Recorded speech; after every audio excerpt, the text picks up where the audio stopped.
Bonsoir, je réponds au nom de Lucas Sinkudiki Laglodi, étudiant en L2 LMD.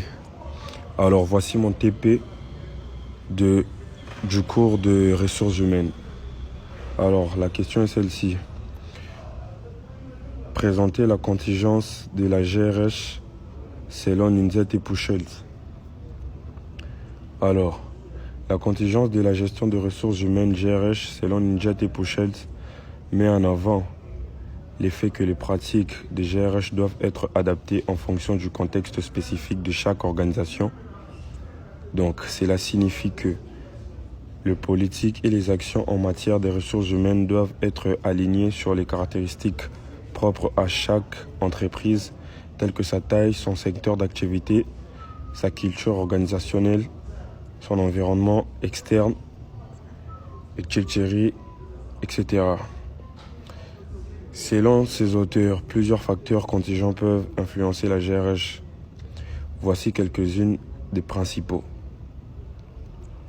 Taille de l'organisation. La taille d'une organisation peut avoir un impact sur les pratiques des GRH. Par exemple, une grande entreprise pour mettre en place des processus de recrutement et des sélections plus formalisées, tandis qu'une petite entreprise peut adopter une approche plus informelle.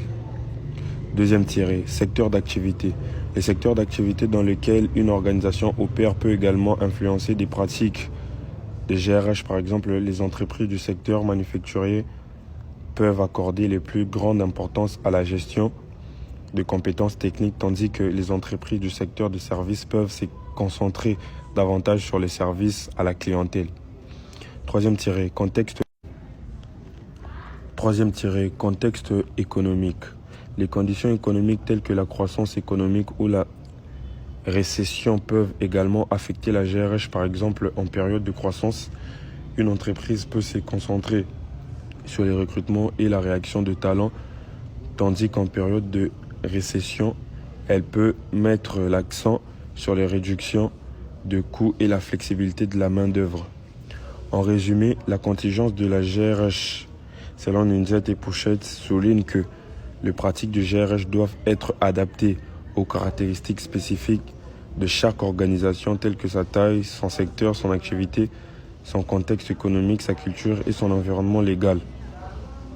En tenant compte des contingences, les gestionnaires des ressources humaines peuvent concevoir des politiques et des pratiques qui répondent aux besoins et aux défis uniques de leur organisation. Voilà.